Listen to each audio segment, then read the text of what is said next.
Sobat Maestro, sesaat lagi Anda akan bersama-sama mengikuti pengajaran firman Allah yang disampaikan oleh hambanya Pastor Dorcas Daud dari Gereja Hope ACC. Selamat mendengarkan.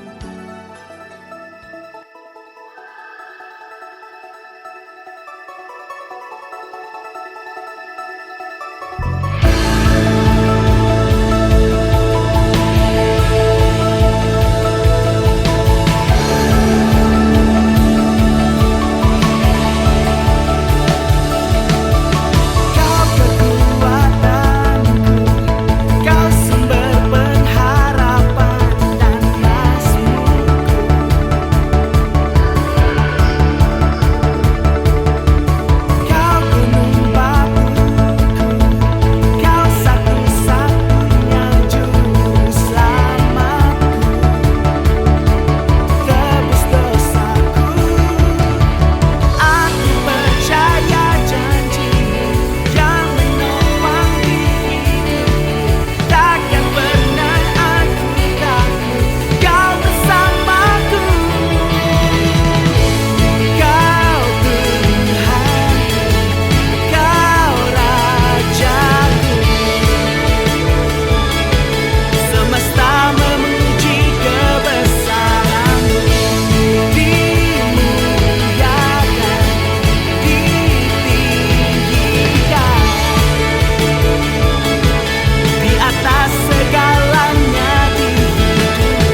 Shalom. Anda akan mendengarkan program Kuasa dalam Firman-Nya yang disampaikan oleh Pastor Dorcas Daud dari Hope ACC dan Dorcas Ministries. Selamat mendengarkan. Shalom. Saya percaya Anda semuanya tetap di dalam semangat, sukacita, damai sejahtera, bersyukur senantiasa. Sebelumnya kita akan berdoa terlebih dahulu. Bapa Surgawi, ini adalah anugerah-Mu. Kami tetap bergairah. Kami tetap haus lapar akan kebenaran firman-Mu. Urapan-Mu bekerja di dalam kami sehingga roh jiwa tubuh kami selalu segar. Dan kami membuka hati kami menjadi tanah yang gembur untuk ditaburi firman Allah. Dan firman itu akan bertumbuh dengan indah, berakar dalam kehidupan kami dan berbuah. Terima kasih Bapak Surgawi, kami ucap syukur hari yang sangat Kau berkati ini. Haleluya. Amin. Puji Tuhan.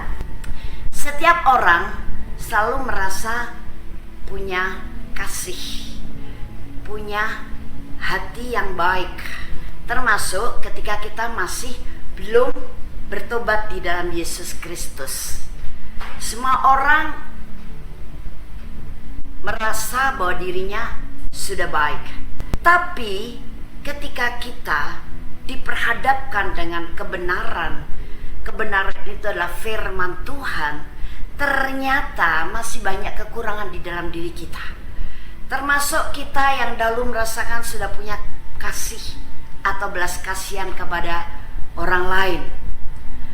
Namun sejak kita sekarang di dalam Yesus Kristus, kita sudah menjadi manusia ciptaan barunya. Ternyata kasih yang kita miliki dahulu dan kasih yang kita miliki sekarang harus berbeda.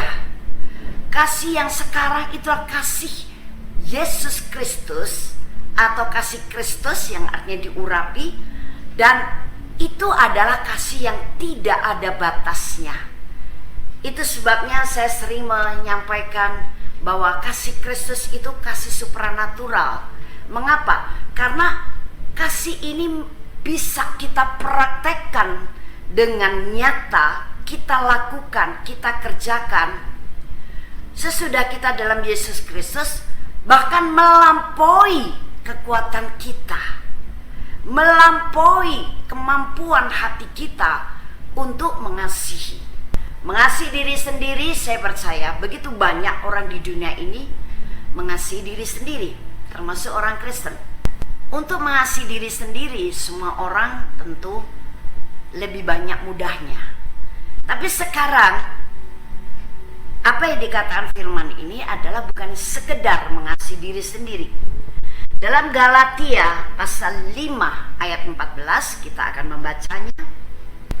Sebab seluruh hukum Taurat tercakup dalam satu firman ini, yaitu kasihilah sesamamu manusia seperti dirimu sendiri.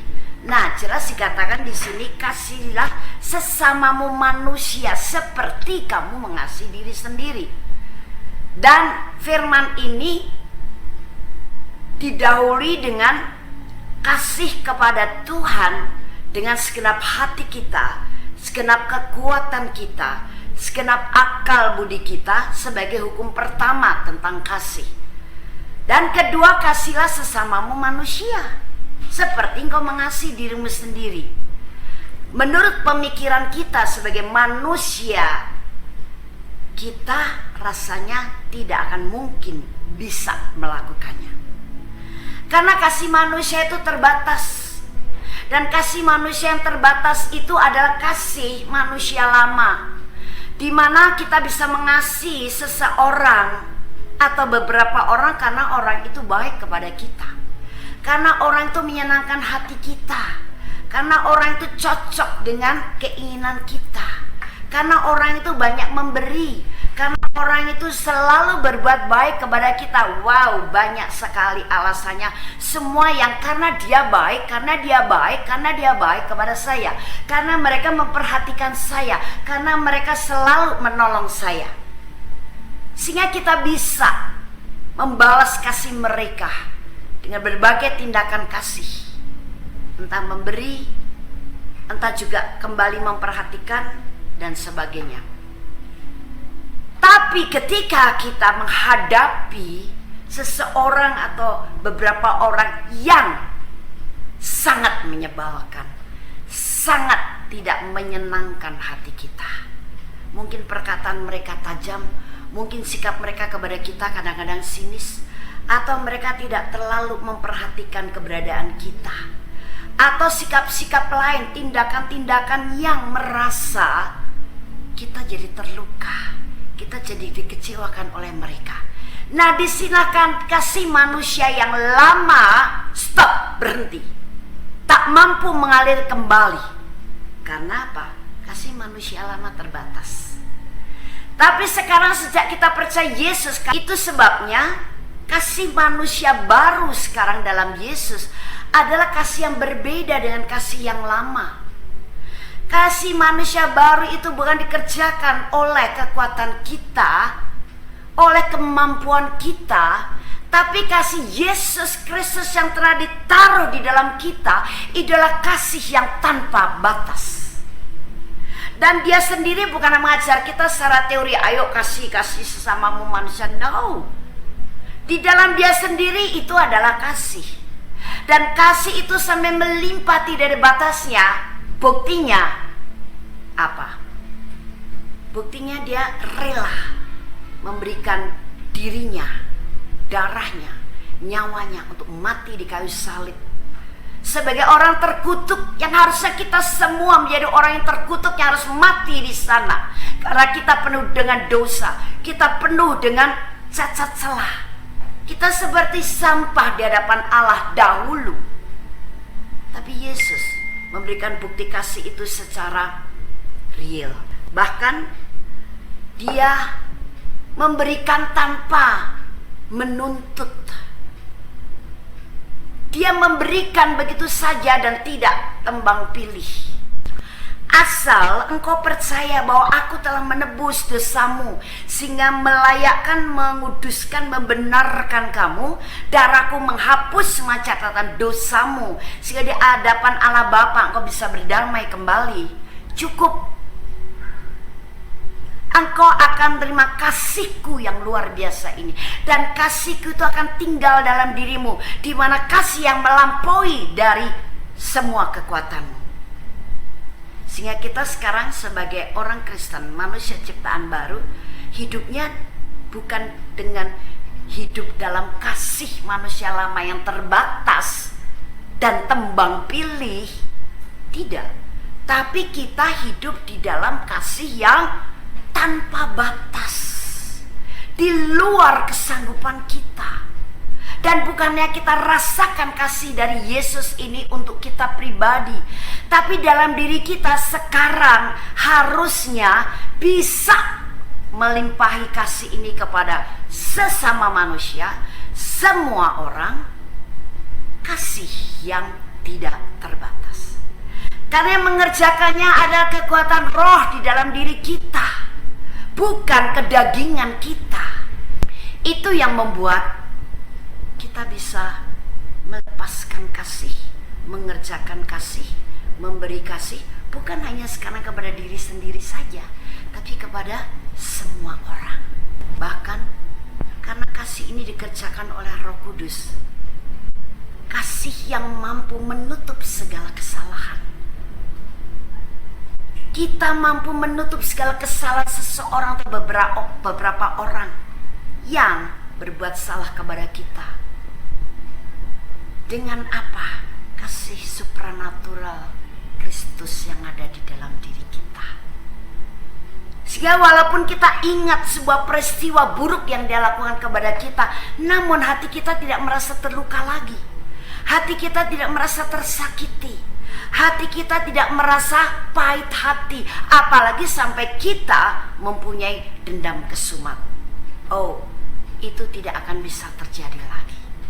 Karena kasih Kristus yang supranatural ini selain bisa kita lepaskan kepada orang lain, tapi juga punya kekuatan, kesanggupan ke dalam diri kita untuk menyembuhkan hati kita. Ingat, pengampunan itu bisa menyembuhkan hati kita loh. Berapa banyak orang Kristen memendam kepahitan sampai berakar. Dan akar kepahitan bisa membuat kerusuhan di mana-mana. Berapa banyak orang Kristen akhirnya memiliki karakter yang sangat buruk karena dia menyimpan sakit hati, kekecewaan, bahkan dendam kepada seseorang atau beberapa orang. Padahal kasih supranatural Kristus ini karena dikerjakan oleh Roh Kudus dan kita mau menyadarinya, kita mau mengerjakannya. Kasih itu sendiri membuat kita mampu melepaskan pengampunan, dan ketika kita melepaskan pengampunan, hati kita menjadi sembuh.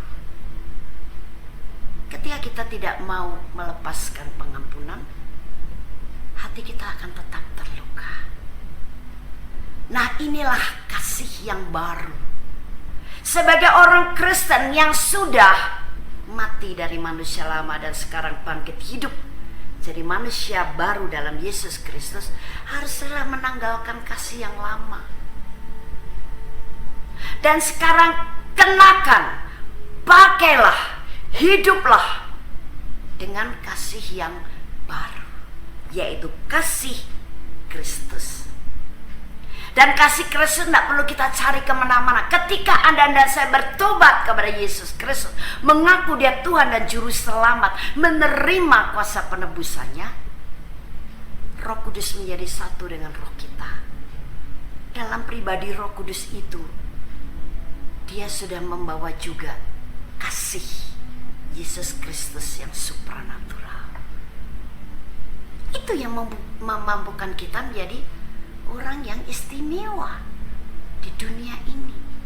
Kita harus tampil beda dengan orang-orang dunia di luar Kristus. Kalau kita sama dengan orang-orang dunia di luar Kristus, kita mengenakan kasih manusia lama, berarti apa bedanya? Kita tidak lebih mulia dari mereka. Kita juga kemudian bisa melakukan tindakan-tindakan yang jahat, tindakan-tindakan yang tidak terpuji. Karena sakit hati, kecewa, marah, itu yang membuat kita muncul ide-ide kejahatan, ide-ide perbuatan-perbuatan yang tidak terpuji. Itu sebabnya jelas dikatakan, tetapi jikalau kamu saling menggigit dan saling menelan, awaslah supaya jangan kamu saling membinasakan. Nah, memang kita tidak bisa menghindari. Kadang-kadang ada beda pendapat, silang pendapat dengan sesama kita, beda pandangan. Kadang-kadang terjadi argumentasi sedikit. Tapi jangan sampai kita lanjutkan perbedaan pandangan, pendapat, argumentasi ini sampai menjadi satu persoalan yang tidak henti-hentinya. Akhirnya muncullah niat-niat yang tidak terpuji. Saling menggigit, saling menelan, bahkan saling membinasakan. Nah, hidup dalam kasih Kristus yang supranatural ini sudah ada dalam diri kita sejak kita lahir baru. Bagian kita tinggal mengobarkannya, bagian kita tinggal mengalirkannya. Dan kasih ini sangat luas, memberi perhatian, memberi sesuatu yang kita punya, berbagi waktu kepada orang lain. Bahkan kita bukan hanya memberi sesuatu yang kita punya kepada orang yang tidak punya, kalau itu sudah pasti harus. Tapi termasuk memberi kepada seseorang memang sudah punya, tapi tidak salah kita juga memberi kepada dia. Jangan pernah juga kita berpikir kalau mau memberi kepada seseorang atau satu kelompok, kita berkata, saya nggak usah beri deh, mereka sudah cukup kaya, mereka sudah cukup mampu, saya mending memberi yang berkekurangan saja. Oke, itu memang harus. Kalau melihat yang berkekurangan sampai kita tidak memberi pun dan kita ada, itu namanya belum hidup dalam kasih Kristus. Kalau kita digerakkan oleh Roh Kudus dan memang kita sudah hidup dalam kasih Kristus, dalam hal memberi kita tidak akan berpikir demikian.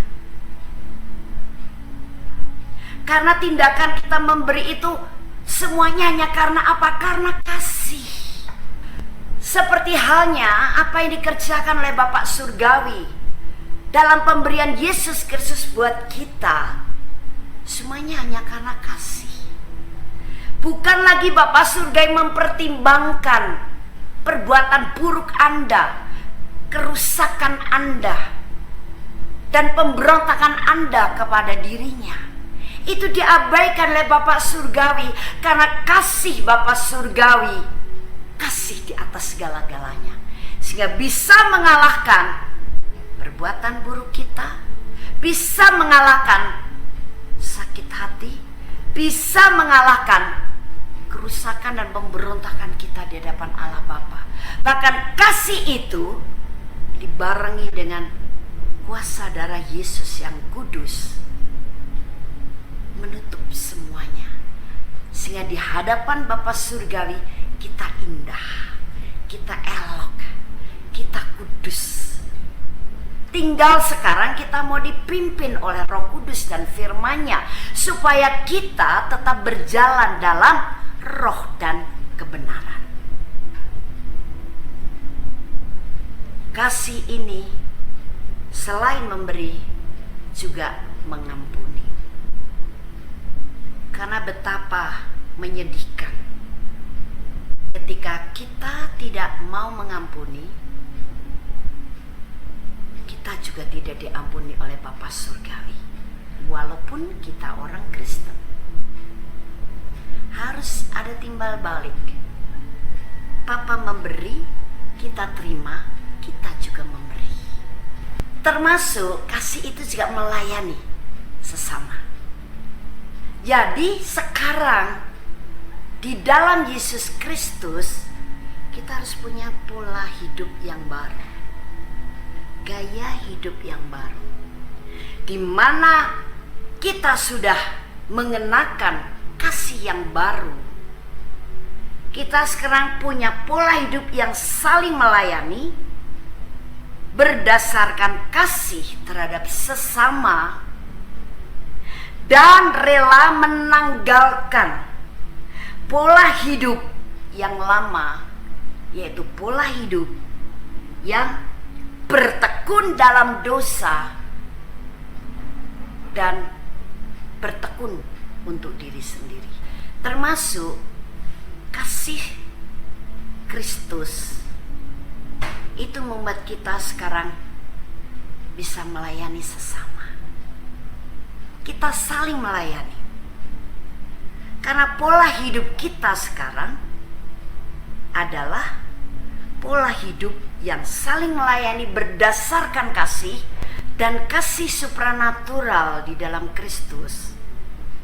Itu adalah pola hidup yang melayani sesama dengan kasih atau berdasarkan kasih, dan kita rela meninggalkan pola hidup yang mengasihi diri sendiri dan bertekun dalam dosa. Inilah kasih yang baru. Bahkan lebih dalam dan lebih luas daripada itu adalah kasih itu juga termasuk kita mudah mengampuni orang yang bersalah kepada kita. Bahkan kita juga mudah mengampuni situasi kondisi, karena ada di antara kita yang kalau mengalami hal yang tidak kita suka, kita menyalahkan keadaan. Misalkan saja kita lagi mau bepergian, yang tadinya kelihatan cuaca cerah, tiba-tiba mendung dan turunlah hujannya deras. Kita jengkel, kita marah, kita kesal, dan kita menuding keadaan yang salah. Wow, kenapa mesti hujan sih? Kan aku mau pergi. Repot kalau hujan pergi. Nanti sepatuku basah, tasku basah, bajuku basah. Aduh, rasanya tidak nyaman. Bukankah itu menyalahkan keadaan? Ataupun kita sekarang harus mudah mengampuni diri sendiri juga. Karena kalau kita tidak mengampuni diri sendiri, kita terus memberi peluang untuk roh penuduh dan roh intimidasi dari setan itu akan menuding kita terus-menerus. Sampai kita stres. Mungkin sampai frustrasi. Saya begitu banyak diminta untuk mendoakan dan melayani orang-orang Kristen yang stres, frustrasi. Mengapa? Ternyata dia terlalu sering, bahkan setiap hari merasa tertuduh, merasa terintimidasi, seakan-akan semua telunjuk itu menghakimi dia, dan terus mengingatkan akan kesalahan-kesalahannya, menunjuk akan kesalahan-kesalahannya. Sampai ketika saya beritahu kepada dia, 1 Yohanes 1 ayat 9 mengatakan bahwa Allah itu setia dan adil. Barang siapa mengaku dosa di hadapannya dan meminta ampun kepadanya, maka dia akan mengampuni dan menyucikan kita dari segala dosa dan kejahatan. Jadi Anda ketika sudah minta ampun, Anda sudah diampuni dan disucikan loh dari segala kejahatan oleh kuasa darah Yesus. Allah itu setia dan adil. Apakah Anda sudah minta ampun untuk masalah kesalahanmu ini? Sudah, Ibu. Tapi terus saya merasa disalahkan, dihakimi, diintimidasi di otak saya. Nah, siapa yang melakukan perbuatan yang jahat seperti ini? Setan. Dia memang seorang pembunuh, pembohong, dan dia adalah pendakwah. Jadi pegang firman, termasuk dalam hal mengampuni diri sendiri.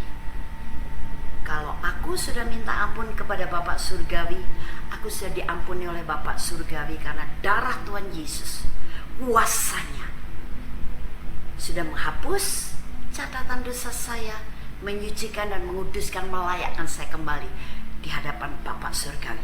Dia adalah Allah yang adil dan setia. Itu saja yang dipegang. Supaya apa? Setan tidak punya peluang lagi untuk mendakwa, menuduh, menghujani kita dengan penghakiman-penghakimannya. Karena memang dia maunya kita terpuruk, maunya kita makin lama makin tenggelam, maunya kita tidak tinggal di hadirat Allah, dan maunya kita tidak merasa layak di hadirat Allah. Maunya kita frustrasi, maunya kita sampai depresi. Kalau kamu sudah depresi, frustrasi, gampang kamu tinggal turun ke dalam dunia orang mati. Dan ketika kau sudah turun ke sana, akhirnya rohmu tidak bisa menyala-nyala. Akhirnya kau akan merasa takut menghadapi hidup ini. Engkau akan kehilangan pengharapan. Tiap malam kalau kamu tidur akan mimpi yang buruk-buruk, mimpi mengerikan. Bahkan mimpinya ketemu dengan roh-roh orang yang sudah mati. Nah, itu yang memang menjadi rencana daripada iblis dan memberi tugas ini kepada setan. Sehingga kita harus cerdas, berhikmat dan bijaksana untuk mengetahui mekanisme alam roh. Supaya apa? Kita tidak terus-menerus tertipu oleh rencana-rencana iblis melalui anak buahnya, antek-anteknya, yaitu setan-setan. Jadi percayalah, kalau kita sudah minta ampun, Bapak Surgawi sudah mengampuni. Termasuk mengampuni orang lain, apalagi. Dan kadang-kadang kita juga kesal, jengkel dengan Tuhan, kecewa dengan Tuhan. Barangkali di antara kita ada yang merasa sudah berdoa terlalu lama, tapi mengapa doanya belum terrealisasi juga? Kita kecewa, kita jengkel dengan Tuhan. Tuhan kenapa sih? Kalau aku berdoa, Engkau tidak mendengarkan aku. Yang kulihat kalau temanku berdoa, kalau hamba Tuhan ini berdoa, Engkau jawab, Engkau kabulkan. Tapi bagiku kenapa tidak terjadi? Engkau juga tidak menjawab. Kita kesal dalam hati. Nah, kita harus minta ampun kepada Tuhan, tapi juga mengampuni Tuhan. Karena Tuhan tidak pernah salah. Tuhan tidak pernah meleset. Dan Tuhan itu adalah kasih itu sendiri. Karena Bapa Surgawi juga kasih itu sendiri. Sehingga kita sekarang perkala melepaskan pengampunan begitu mudah, begitu royal, dan itu menjadi hobi yang baru. Belum sampai kesalahan orang menggores di hati kita, tapi kita sudah menyediakan segudang pengampunan. Sehingga itu mengalir, terlepas dari diri kita. Dan itu juga akan membuat hati kita tidak sempat terluka. Kalau sudah terlanjur terluka, akan segera mengalami kesembuhan. Karena kita sudah melepaskan kasih melalui pengampunan. Dalam diri kita sudah ada gudang kasih. Kasih yang tanpa batas. Ini adalah kasih yang baru. Matius pasal 18 ayat 21 sampai 22 demikian bunyinya. Kemudian datanglah Petrus dan berkata kepada Yesus, Tuhan, sampai berapa kali aku harus mengampuni saudaraku jika ia berbuat dosa terhadap aku? Sampai 7 kali? Yesus berkata kepadanya, bukan, aku berkata kepadamu bukan sampai 7 kali, melainkan sampai 70 kali 7 kali. Wow, 70 kali 7 kali. How? 490 kali pengampunan yang harus kita lepaskan kepada satu orang saja. Nggak usah kita berpikir banyak orang lah. Kalau banyak orang ya gampang kita mengampuni A, kemudian datang yang kedua mengampuni B, datang ketiga mengampuni C, sampai 490 kali. Dan kita masih bisa melakukan karena kita berpikir ya A ini masih tergolong rendah hati lah, dia tadi salah kepada saya, sekarang minta ampun. Kita masih bisa memaklumi. Kemudian datang B, kita juga berpikir yang sama. Oke, B ini juga termasuk orang yang rendah hati juga, karena dia tadi ngomong salah kepada saya, dia sudah minta ampun kepada saya. Oke, saya maafkan. Tapi ini kalau dikerjakan oleh satu orang dalam satu hari, dia melakukan kesalahan entah melalui sikap, perkataan, atau kesalahan yang lain sebanyak 490 kali. Dan kemudian dia datang kepada kita, minta maaf terus, minta maaf terus, minta maaf terus sampai 490 kali. Bagaimana dengan Anda? Apakah engkau mau untuk berpikir di dalam kasih Kristus yang supranatural, kasih yang baru, atau kasih yang lama, kan si manusia lama yang terbatas? Kalau kita sadar bahwa kita sekarang sudah dalam Yesus, kita sudah menerapkan kasih Kristus supranatural, kasih yang baru dari Yesus. Harusnya kita bisa. Tapi kalau kita masih berpikir dengan kasih yang lama, pasti kita akan marah. Kita bosan. Mungkin kita kemudian akan melampiaskan amarah dan kebosanan kepada orang itu. Gimana sih kamu? Udah tahu salah, kamu berbuat lagi. Udah minta maaf lagi. Kamu nggak mau berubah sih? Dasar kamu nggak tahu diri. Mungkin di antara kita masih ada seperti itu. Tapi sekarang firman Tuhan ini mengingatkan kita. Semakin kita menyadari bahwa di dalam kita ada kasih yang baru. Dan kasih yang baru ini bukan kasih yang main-main. Bukan kasih yang sekedarnya, bukan kasih yang terbatas. Tapi kasih supernatural, karena ini kasih daripada Bapa Surgawi sendiri. Kita akan semakin mudah menerapkan prinsip kasih ini kepada sesama. Kita tidak akan lagi menganggap kesalahan orang itu terlalu berat. Karena semua kesalahan itu bisa tertutup oleh kasih yang bekerja di dalam diri kita. Tuhan Yesus sudah naik ke surga, duduk di sebelah kanan Allah Bapa, menyediakan tempat bagi kita semuanya.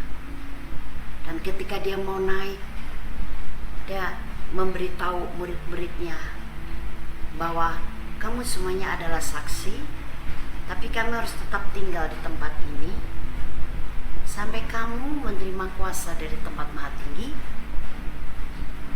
Dan itu adalah berbicara tentang kuasa Roh Kudus. Mulai dari pertama baptis, kita dibaptis kuasa Roh Kudus sesudah dibaptis air, dan selebihnya kita punya hak untuk mengalami dan menerima urapan demi urapannya yang baru. Dan pada saat Yesus terangkat, disitulah kuasa Roh Kudus dicurahkan bagi kita. Yesus mengembusi mereka dengan Roh Kudus.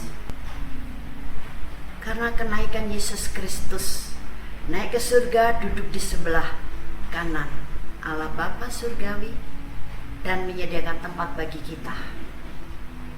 Tapi juga kenaikannya membuat kuasa Roh Kudus dicurahkan kepada kita semuanya.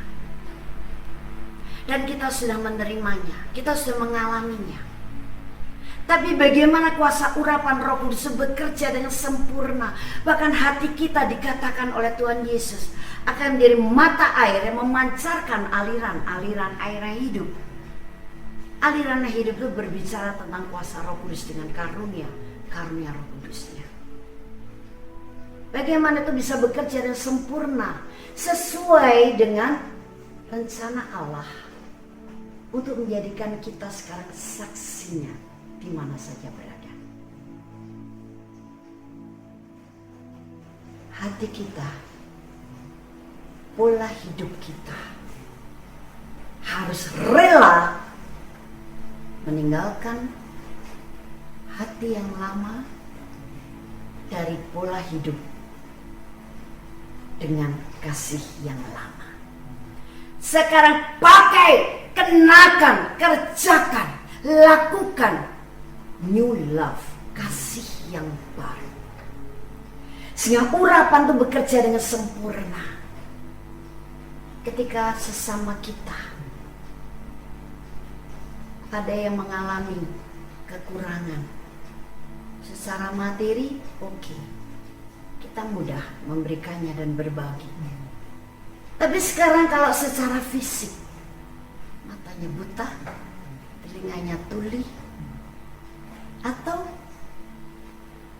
kelemahan-kelemahan yang lain di dalam tubuhnya, di dalam jiwanya, di dalam rohnya. Dan kasih Kristus dalam kita, tadi sudah saya uraikan, adalah tindakan kita yang mulai mau melayani orang lain dengan kasih. Nah sekarang model yang sakit secara fisik seperti ini bagaimana?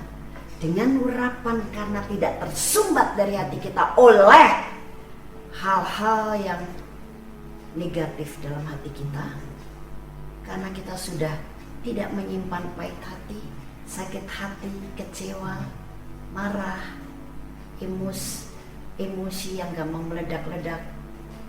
Sebab kita telah mau mengampuni mereka semua, hati kita sudah disembuhkan.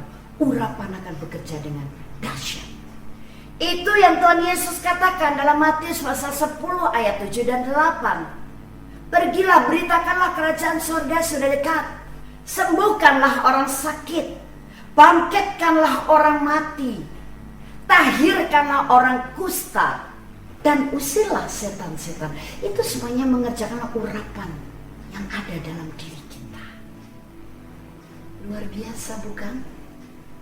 Baiklah, sekarang kita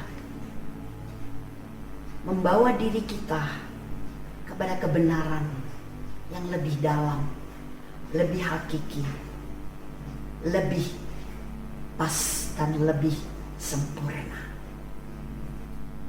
Kita betul-betul tinggalkan kasih yang lama, kasih yang terbatas. Sekarang kita pakai dalam hidup kita, bahkan hidup kita adalah kasih yang baru, yaitu kasih Kristus yang tidak ada batasnya. Haleluya.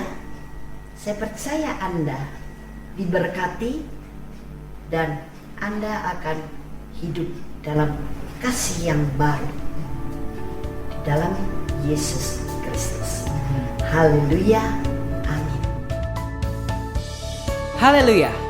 Kami percaya Anda pasti diberkati oleh firman Tuhan yang disampaikan oleh Pastor Dorcas Daud STH dari Hope ACC dan Dorcas Ministries. Dan bila Anda memiliki pertanyaan seputar kegiatan pelayanan kami, Anda dapat menghubungi kami di 08 222 703 0006. Sekali lagi di 08 222 703 0006. Sampai jumpa kembali. Tuhan Yesus memberkati.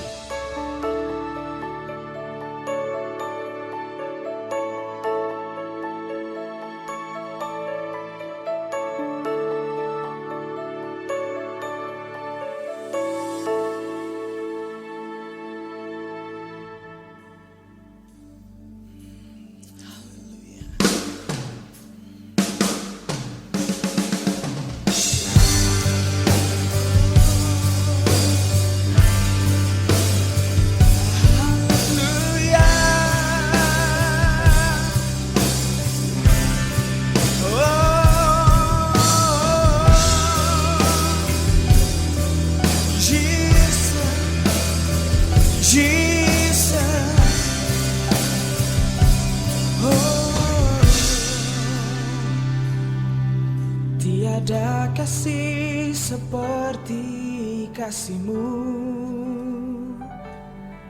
mampu ubahkan kehidupanku.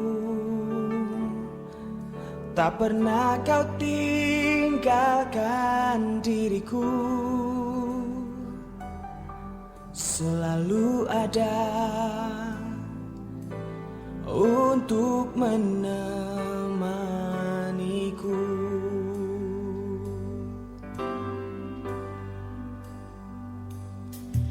Tiada kasih seperti kasih-Mu,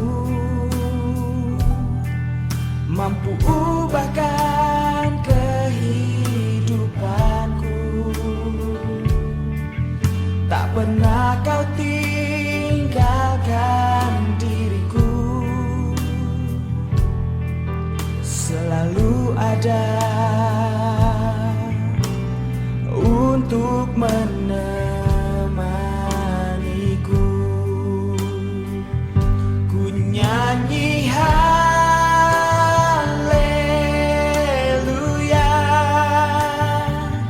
karena kasih-Mu begitu indah. Kau ku sembah, ya Allahku. Tiada yang seperti diri-Mu. Ku nyanyi haleluya,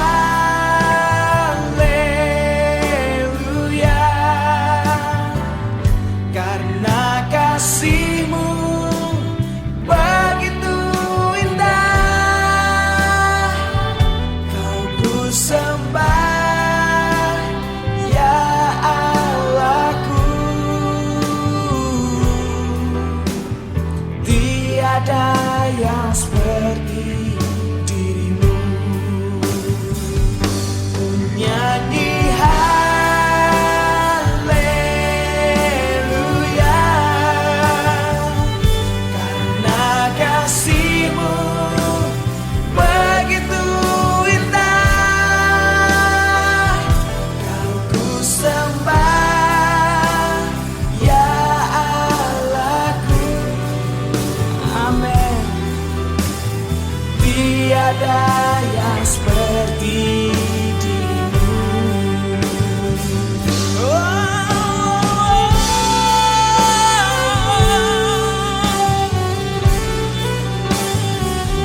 Takkan ku nyanyi haleluya.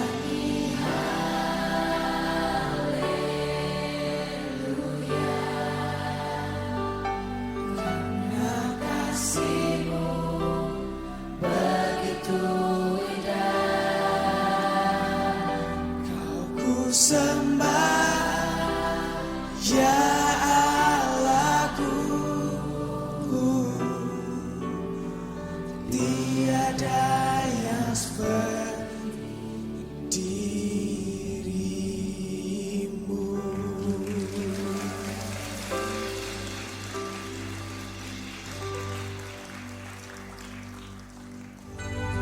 Demikianlah firman Tuhan yang berkuasa telah kita dengar bersama-sama.